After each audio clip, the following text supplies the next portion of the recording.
حضرت امیر شریعت الحمد لله رب العالمين والصلاة والسلام على سيد المرسلين وعلى آله وصحبه أجمعين أما بعد معزز اور محترم حاضرین السلام علیکم ورحمۃ اللہ وبرکاتہ۔ اللہ سبحانہ و تعالیٰ کے احسان ہے، اللہ کا شکر ہے کہ اللہ تعالیٰ ہر ڈسٹرکٹ میں امن پسند لوگوں کو یہ توفیق عطا فرما رہے ہیں کہ وہ زیادہ سے زیادہ جڑ کر ہزاروں کی اور لاکھوں کی تعداد میں جڑ کر حکومتوں کو آواز دیں کہ وہ اس وقف ایکٹ کو واپس لے لیں۔ سبحان اللہ و بحمدہ سبحان اللہ العظیم۔ اللہ سبحانہ و تعالیٰ کی حمد و ثنا کے بعد میں آج آپ تمام حضرات کا شکریہ ادا کرتا ہوں جو اس بڑی تعداد میں یہاں جمع ہوئے ہیں، تا حد نگاہ موجود ہیں، یہاں تک کہ ادھر پیڑ کے سائے تلے بھی لوگ جمع ہیں، اور جہاں تک وہ ہر ایک گھر نگاہ جو جا رہی ہے وہاں تک لوگ ہیں۔ الحمدللہ رب العالمین، آپ سب لوگوں کا اس احتجاجی جلسے میں شرکت کا بہت بہت شکریہ۔ میرا کام آج آپ کے سامنے یہ ہے کہ میں آپ کے سامنے وہ وقف کو ایک خاص نقطہ نظر سے بتاؤں کہ وقف کیا چیز ہے اور اس سے کیا، اس کے وقف ایکٹ سے کیا نقصان ہونا ہے۔ تو پہلے میں وہ بات بتانا چاہتا ہوں آپ کو کہ وقف کیا چیز ہے اور اس نے اس ملک کو کیا دیا ہے، انسانیت کو کیا دیا ہے، اور اس کے بعد میں اس کے اگر وقت رہا تو پھر نقصانات کے بارے میں بات کروں گا، یعنی وقف ایکٹ کے نقصانات کے بارے میں۔ ایک زمانہ گزرا ہے اس ملک میں جب دو لوگ ایک گھڑے سے پانی نہیں پی سکتے تھے، اور وہ زمانہ بہت دور کا نہیں ہے۔ ابھی صرف 2 سال پہلے ایک 8 سال کے بچے کو ایک غلط گھڑے سے پانی پینے کے لیے جان مار دیا گیا۔ ہم سب لوگوں نے سنا اس بات کو کہ راجستھان میں ایک 8 سال کے بچے کو غلط گھڑے سے پانی پینے کے لیے جان مار دیا گیا، اور یہ بھید بھاؤ اس ملک کی تہذیب میں رچا بسا ہے، اور اس کے اوپر وقف آ گیا۔ وقف نے کیا سکھایا؟ وقف نے اللہ کے ایک بندے کو توفیق دی، اور اس اللہ کے بندے نے اس زمین کو وقف کیا اور کہا یہاں کنواں کھدے گا اور اس کنویں سے سب لوگ پانی پیئیں گے۔ ایک زمانہ گزرا ہے کہ ہر کنویں سے ہر آدمی پانی نہیں پی سکتا تھا میرے بھائی۔ اس ملک کو ایک کنویں سے تمام لوگوں کو پانی پینا یعنی ایکوالٹی، یعنی کہ برابری، وقف نے سکھائی ہے۔ صرف اس صوبے میں 45,103 گاؤں ہیں۔ ان 45,103 گاؤں میں وہ لوگ جو آج یہاں موجود ہیں، یعنی کہ آج یہاں موجود ہونے والے لوگوں میں صرف مسلمان نہیں ہیں، آج یہاں دلت بھی موجود ہیں، مہا دلت بھی موجود ہیں، نچلے بھی موجود ہیں، اوپر والے بھی موجود ہیں، اگڑا بھی موجود ہے، پچھلا بھی موجود ہے۔ یہ سارے لوگ موجود ہیں، اور یہ سارے لوگ وقف کے اس کنویں سے، وقف کے اس چاپا کل سے برابری سے پانی پیتے ہیں، اور ان کو کوئی نہیں مارتا۔ تو وقف نے جو بات اس ملک کو سکھائی وہ تھی برابری کی پانی پینے میں۔ خوب غور سے سنیے، یہ بات آپ کو جا کے اپنے پڑوسی کو بتانی ہے، یہ بات آپ کو جا کے کم سے کم 10 لوگوں کو بتانی ہے، اور سب لوگوں کو بتانی ہے۔ وقف نے اس ملک کو فکری طور پر کیا دیا؟ برابری دی۔ کس چیز میں؟ پانی پینے میں۔ اس کے بعد وقف نے کھانے میں برابری دی۔ کیسے برابری دی؟ تمام خانقاہیں وقف کی جائیداد پر بنی ہوئی ہیں۔ انہی خانقاہوں میں کون آتے ہیں؟ پہلے زمانے میں بادشاہ آتے تھے، اب کے زمانے میں پرائم منسٹر اور چیف منسٹر آتے ہیں۔ آتے ہیں کہ نہیں آتے ہیں؟ خانقاہوں میں سب جگہ جاتے ہیں، اور اسی خانقاہ میں جس سے وہ ملنے آتے ہیں اور جس کے ہاتھ کو وہ چوم کر کے جاتے ہیں، اسی کی دسترخوان پر تمام لوگ آج بھی دال روٹی برابری کے ساتھ بیٹھ کر کے کھاتے ہیں۔ پہلے کھاتے تھے اور آج بھی کھاتے ہیں۔ ہر جگہ لنگر لگتا ہے، ہر خانقاہ میں لنگر لگتی ہے، اور وہاں تمام لوگ برابری سے بیٹھ کر کے کھاتے ہیں، چاہے وہ مہا دلت ہوں، چاہے وہ دلت ہوں، چاہے وہ مسلمان ہوں، چاہے وہ کرسچن ہوں، چاہے وہ سکھ ہوں، چاہے وہ عیسائی ہوں۔ تو وقف نے پینے میں برابری سکھائی، وقف نے کھانے میں برابری سکھائی۔ افریقہ سے چل کر کے ہندوستان آئے ایک شخص، ان کا نام ہے ابن بطوطہ، اور یہاں دلی میں گورنر رہے 5 سال۔ انہوں نے اپنی کتاب میں لکھا ہے کہ جب وہ گورنر تھے تو دلی میں 27,000 مدرسہ تھا، 27,000 مدارس تھے۔ ان 27,000 مدارس میں مسلمان تو نہیں پڑھ رہے تھے، اتنی تعداد تو مسلمانوں کی نہیں تھی، تو کون پڑھ رہا تھا؟ آپ لوگوں کو ایک شخص کا نام بتاتا ہوں، بہت لمبی فہرست ہے لیکن وہ نام جو معروف ہے، ایک شخص کا نام ہے ڈاکٹر سچیدانند سنہا صاحب۔ ڈاکٹر سچیدانند سنہا صاحب وہ شخص ہیں جن کا پیر جواہر لال نہرو صاحب نے پٹنہ آ کر کے چھوا تھا۔ انہوں نے کہاں پڑھائی تھی میرے بھائیوں؟ جن کے نام پر سنہا لائبریری پٹنہ میں ہے، وہ دور حدیث یعنی بخاری شریف پڑھ کر کے نکلے ہوئے ہیں۔ انہوں نے مدرسے میں پڑھائی کی۔ اس ملک میں عوامی تعلیم، پبلک ایجوکیشن وقف کی زمین سے آئی ہے، جہاں سب لوگ ایک ساتھ بیٹھ کر کے پڑھ سکیں، چاہے وہ نچلا ہو، چاہے وہ اگڑا ہو، چاہے وہ پچھلا ہو، سب لوگ ایک ساتھ بیٹھ کر کے پڑھ سکیں۔ یہ کس نے بتایا؟ یہ وقف نے بتایا۔ اس سے پہلے کی تعلیم جس میں حساب بھی پڑھایا جاتا تھا، جس میں تمام سبجیکٹ پڑھائے جاتے تھے، مدرسے کا مطلب ہے اسکول۔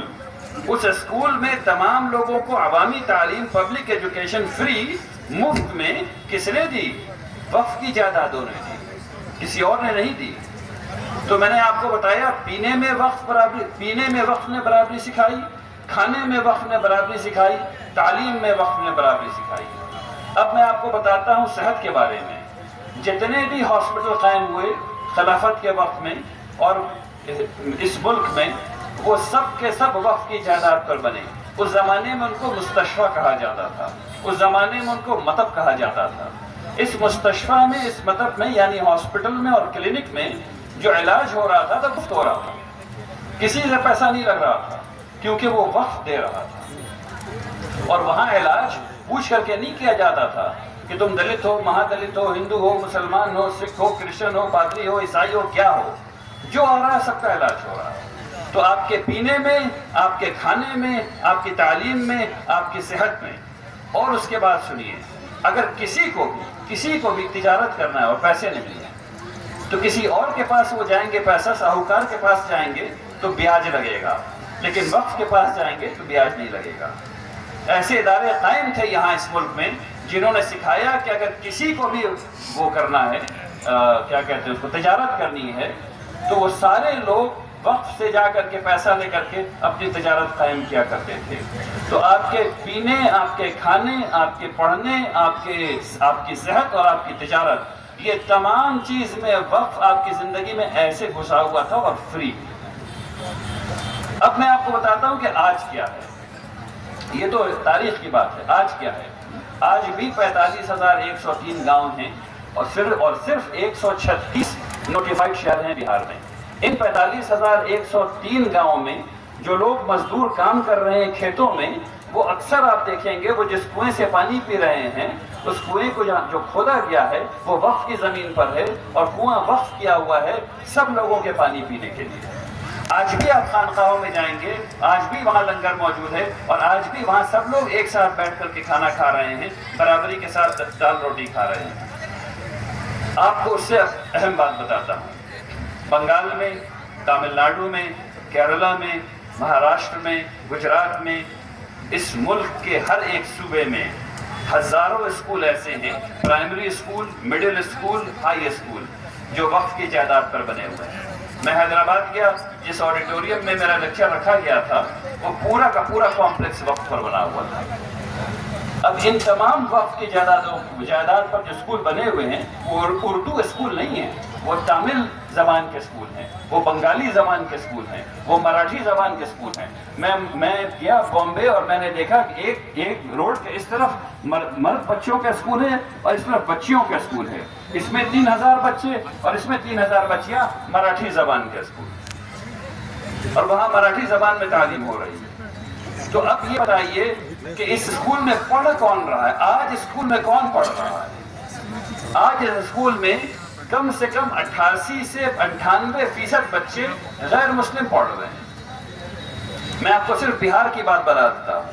بہار میں نے ایک دفعہ یہ سوچا کہ مولانا مظہر الحق یونیورسٹی کے جتنی بھی بی ایڈ کالجز ہیں، آج کریز کیا ہے، سب کو بی ایڈ کرنا ہے اور سرکاری نوکری چاہیے ٹیچر والی سب لوگ کو. تو میں نے کہا بھائی ذرا لسٹ لے کر کے آؤ کہ کتنے بی ایڈ کالج ہیں جو افیلیٹڈ ہیں مولانا مظہر الحق یونیورسٹی سے. تو پتا چلا 32 کالجز ہیں.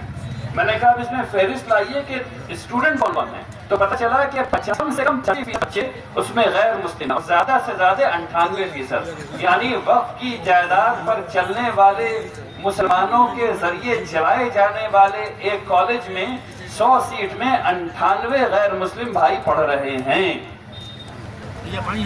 اور ہم لوگ اس بات کو اپنے بھائیوں کو نہیں بتا رہے ہیں. ہم لوگوں کو پتہ ہی نہیں کیسا ہو رہا ہے. جوانی ہیلتھ کیئر کیمپ چلتا ہے، اس میں 5000 کیٹریکٹ سرجری ہوتی ہے.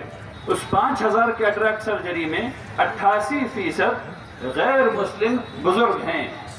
88% غیر مسلم بزرگ ہوتے ہیں ہر سال. تو ابھی میں نے آپ کو اسکول کے بارے میں بتایا اور کالج کے بارے میں بتایا. ٹھیک ایسی حالت ہزار کامرس کی کالجز ہیں، سائنس کالجز ہیں، یونیورسٹیز ہیں، میڈیکل یونیورسٹیز ہیں جو وقف کی جائیداد پر ہیں.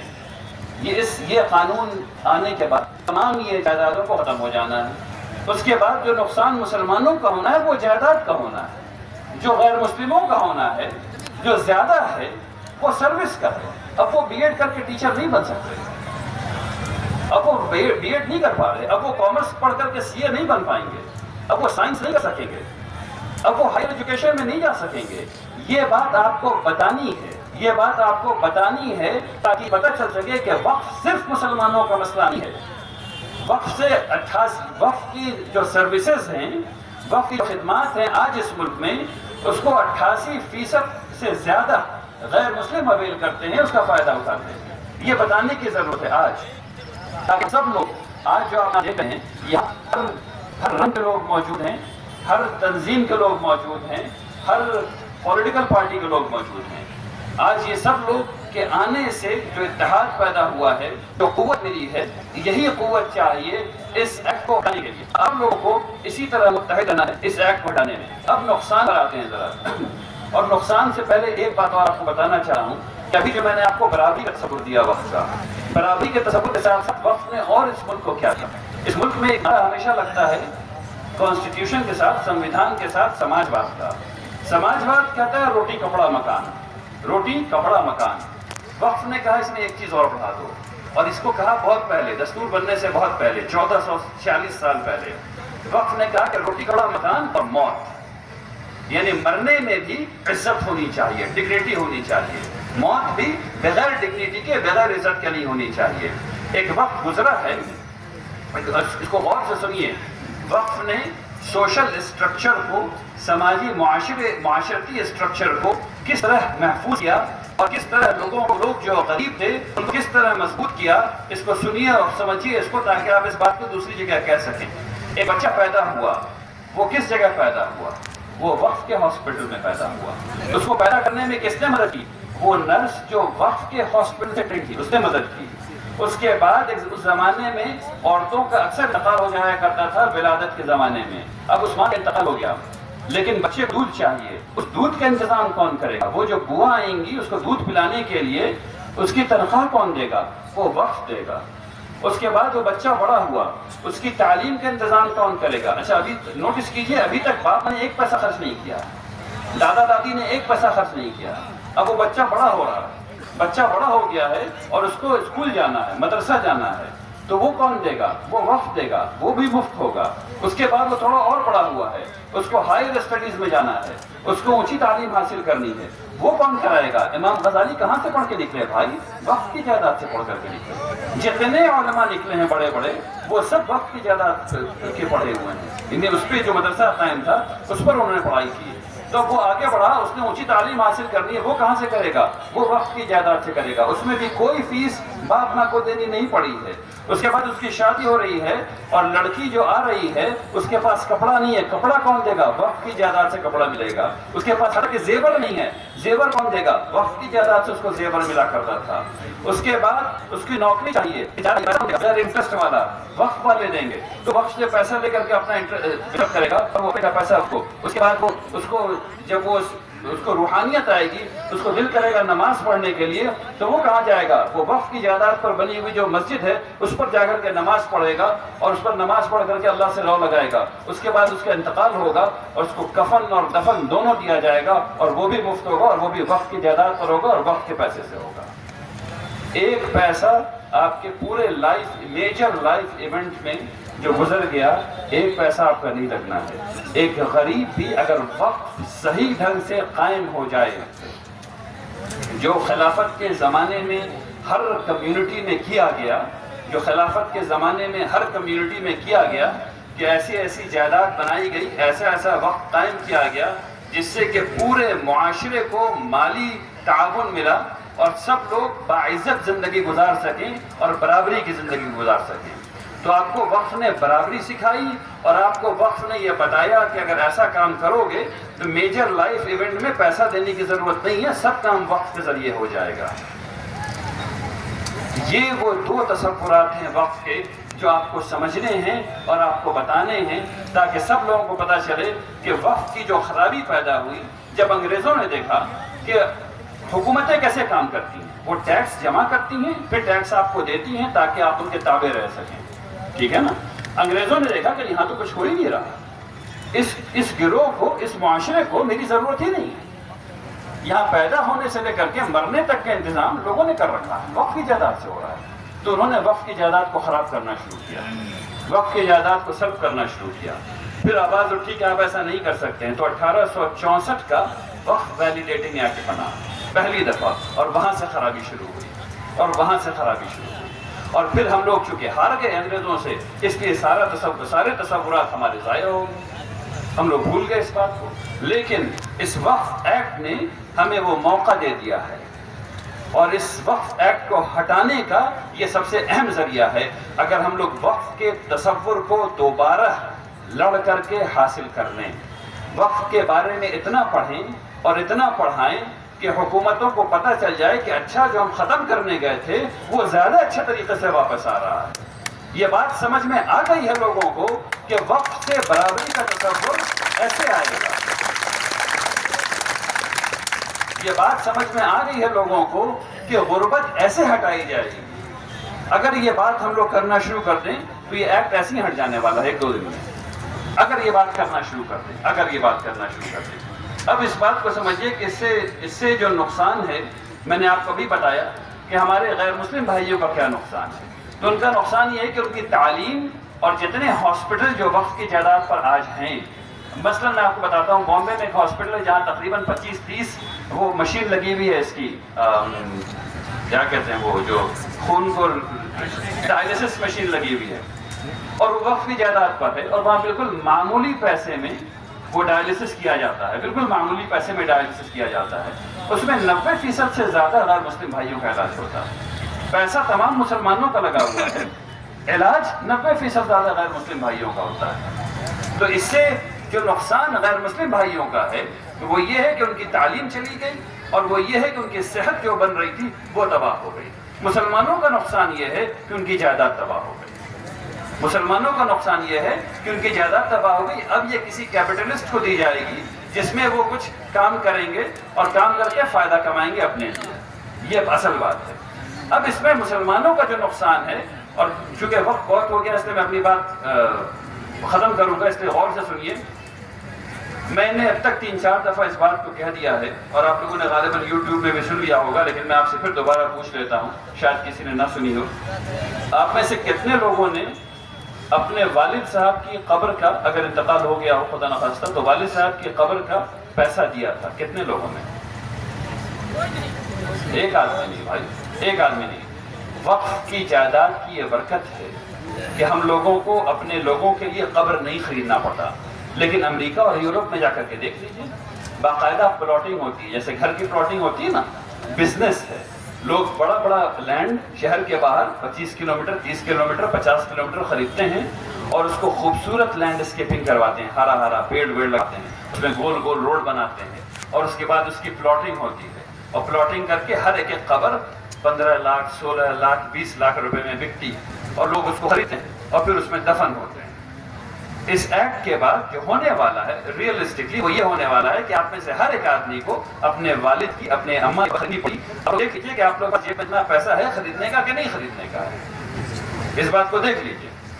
اور سب کو دفن ہے. اس بات کو سمجھ لیجیے کہ آپ کو اپنے بارے میں سوچ لیجیے کہ آپ اگر آپ کے پاس اتنا پیسہ نہیں ہے تو بچے خیال کرنے والے آج کے زمانے میں نہیں ہیں. تو پھر آواز اٹھے گی مسجد سے کہ بھائی فلاں صاحب کا انتقال ہو گیا. فجر میں بھی، ظہر میں بھی، عصر میں بھی، مغرب میں بھی، عشاء میں بھی. ہر محلے میں لوگ کا انتقال ہو رہا ہے. تعداد ہے مسلمان کی الحمدللہ ہو رہا ہے.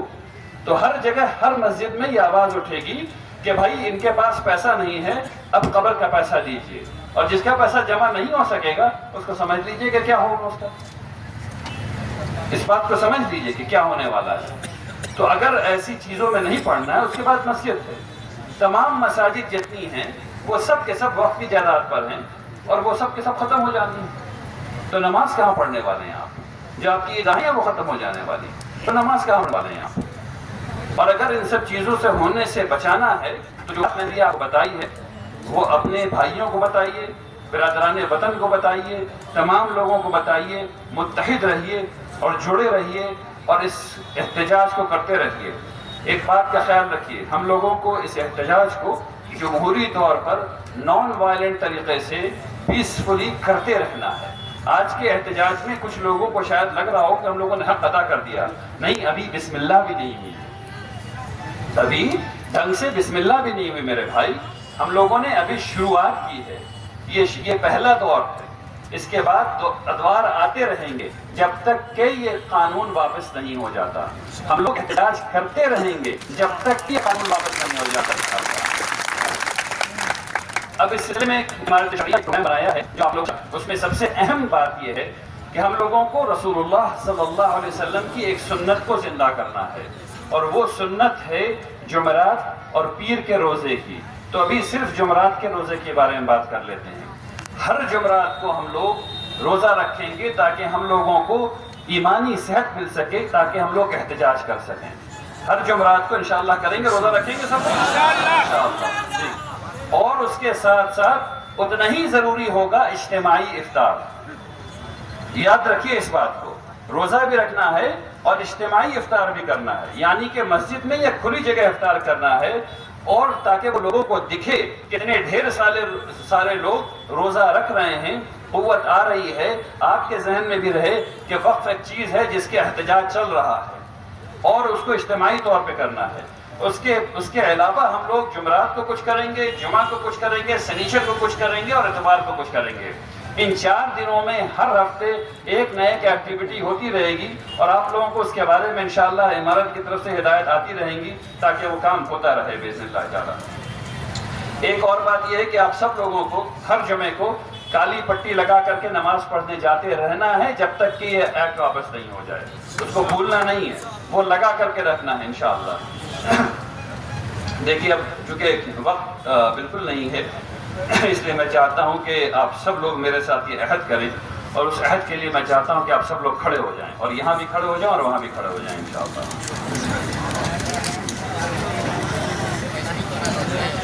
کھڑے ہو جائیں. اور سب سے پہلے چونکہ یہاں غیر مسلم بھائی بھی ہیں، تو جو مسلمان ہیں وہ اللہ کے حضور نیت کریں. جو غیر مسلم بھائی ہیں وہ اپنے جس کو پوچھتے ہیں وہ ان کے سامنے پورے اخلاص کے اقرار کریں، اپنی نیت کو ٹھیک کریں، اللہ کی رضا کے لیے کریں، اور اس بات کو مان کر کے کریں کہ جو آپ عہد کرنے جا رہے ہیں اس کو آخر تک نبھائیں گے انشاءاللہ.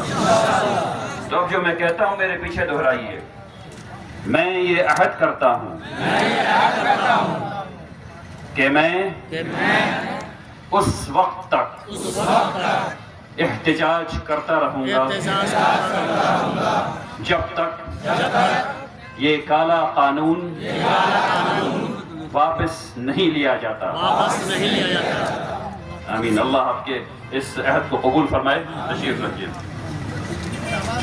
آخر میں ایک دفعہ پھر آپ تمام حضرات کا بہت شکریہ کہ آپ لوگ اتنی بڑی تعداد میں یہاں آئے جو ہم سب کے وہم و گمان سے باہر تھی. آپ تمام لوگوں کا بہت بہت شکریہ، اور امید کرتا ہوں کہ اس کے ساتھ انشاءاللہ آپ لوگ اس احتجاج کو باقی رکھیں گے. وآخر دعوانا ان الحمدللہ رب العالمین. وعلى سيدنا محمد وعلى آله وأصحابه أجمعين اما بعد دائس پر تشریف رکھتے ہوئے ہم سب کے امیر شیخ حضرت مولانا احمد ولی فیصل رحمانی صاحب دامت برکاتہم العالیہ اور تمام علماء کرام، ملی و سیاسی تنظیموں کے ذمہ داران اور پورے مدھوبنی ضلع کے کونے کونے سے آئے ہوئے سامعین، آج کا یہ اجتماع یہ منظر پیش کرتا ہے۔ میں یہ سوچ رہا تھا کہ جب کچھ سال قبل پٹنہ کے گاندھی میدان میں حضرت امیر شریعت رحمت اللہ علیہ کی آواز پر پورے بہار، اڑیسہ، جھارکھنڈ سے پورا کا پورا لبالب بھر چکا تھا۔ آج آپ حضرات کے ضلع مدھوبنی کے اتنے بڑے اجتماع کو دیکھ کر مجھے یہ امید ہے کہ اگر حضرت امیر شریعت اور آل انڈیا مسلم پرسنل لا بورڈ کے جانب سے یہ آواز آئے کہ صرف ضلع مدھوبنی کے لوگ گاندھی میدان کو بھر دیں، تو مجھے امید ہے کہ ضلع مدھوبنی کے گھر گھر کے لوگ گاندھی میدان کو بھر دیں گے۔ آج کا یہ عظیم اجتماع، آج کا یہ عظیم منظر اس بات کی گواہی دیتا ہے کہ گاندھی میدان ضلع مدھوبنی کے لیے کافی ہے، انشاءاللہ اس کو بھر دے گا۔ اس لیے آپ سب اسی ارادے سے آئے ہیں اور آپ سے وعدہ لیا جا رہا ہے کہ ہم لوگ اس قانون کو واپس کر کے ہی دم لیں گے۔ اور ایک بات کا تصویہ کر لیں، قانون وقت کا ہے اور اس کو کالا قانون کہتے ہیں۔ قانون کالا ہو سکتا ہے، ہونے دیجئے، ہم لوگ اپنے دل کو کالا نہ کریں۔ اگر ہمارا دل صاف رہے گا، ہمارا دل ستھرا رہے گا، اور جس طرح ایک ہو کر تمام ملی تنظیمیں، مسلم تنظیمیں یہاں جمع ہیں، تو انشاءاللہ کوئی ایک چوٹی کے برابر بھی ہمارے اس دیوار میں گھس نہیں سکتی ہے۔ اور دوسرا ارادہ، دوسرا تہیہ ہم یہ کریں، ہمارا مال، ہماری جان، یہ سب وقف ہے اللہ کے لیے۔ ابھی تو وقف کی زمینوں کے لیے ہم لڑ رہے ہیں، لیکن ہم یہ ارادہ کریں کہ ہمارے جان کی ضرورت پڑے گی، ہمارے مال کی ضرورت پڑے گی، اور اللہ تعالیٰ نے جو ارشاد فرمایا ہے ان اللہ اشتری من المؤمنین انفسهم واموالهم بان لهم الجنہ، اللہ تعالیٰ نے تو ہم سب کے جان اور مال کو جنت کے بدلے میں خرید لیا ہے۔ تو ہم سب اپنے جان اور مال کو اس وقت قانون نہیں بلکہ دین بچانے کے لیے اور اس ملک کے دستور بچانے کے لیے اپنے جان اور مال کو وقف کر دیں۔ انشاءاللہ یہ ہمارا اس ملک میں رہنا نہایت اطمینان کے ساتھ ہوگا۔ آپ سب ایک مرتبہ تہیہ کریں کہ انشاءاللہ جس طرح سے آج ہم یہاں اپنے اکابر کے آواز پر جمع ہوئے ہیں، تا حیات کسی طرح کی بھی دیش بچانے کی یا ملت بچانے کی یا دین بچانے کی آواز دی جائے گی تو ہم لوگ جان و مال کے ساتھ انشاءاللہ پورے کر دیا جائے۔ تو الحمدللہ یہ اس لیے میں شکریہ ادا کرتا ہوں مودی جی کا کہ انہوں نے الگ کرنے کا کام کیا تھا، لیکن پورا ہندوستان سمجھ گیا، ان کی سازش کو بھانپ گیا، اور اب سب لوگ متحد ہو رہے ہیں۔ اس لیے ہم کو شکریہ ادا کرنا چاہیے۔ حقیقت یہ ہے کہ ایک دو دفعہ بحث ہوتی ہے کہ اس میں فلاں دفعہ ہے، فلاں دفعہ ہے، لیکن یہ دال میں کالا نہیں ہے، پوری دال کالی ہے، یہ پورا غلط ہے۔ اس کے ذریعہ یہ کوشش کیا جا رہا ہے جیسے ہندوستان کی زمینوں کو، یہاں کے ایئرپورٹ کو اور یہاں کے ریلویز کو بیچا گیا، اسی طریقہ سے اب اوقاف کی زمینوں کو بیچ دیا جائے۔ یہ مکمل سازش ہے، لہذا سب کو مل کر کے کھڑا ہونا پڑے گا، ہندوؤں کو بھی اور مسلمانوں کو بھی، کہ نہ ہم ہندوستان کو ٹوٹنے دیں گے، نہ ہندوستان کو بکنے دیں گے، اور نہ ہم اپنے حقوق کو پامال ہونے دیں گے۔ تم نے اس قوم کو جگہ دیا ہے جس قوم نے ہندوستان کو آزاد کرایا تھا۔ کیا سمجھا آپ نے جانے کا کام کیا ہے، اس لیے میں ان کو مبارکباد دیتا ہوں، ان کا شکریہ ادا کرتا ہوں، اور یہ کہہ کر کے اپنی بات بھی ختم کرنا چاہتا ہوں۔ بہت سارے مفکرین، دانشوران ہمارے اس اجلاس میں بیٹھے ہوئے ہیں، ان کی بہت ساری قیمتی باتیں ہونی ہیں، لیکن یہ بات میں کہنا چاہتا ہوں کہ جب پڑا وقت گلستاں پہ تو خون ہم نے دیا، اور جب بہار آئی تو کہتے ہیں تیرا کام نہیں۔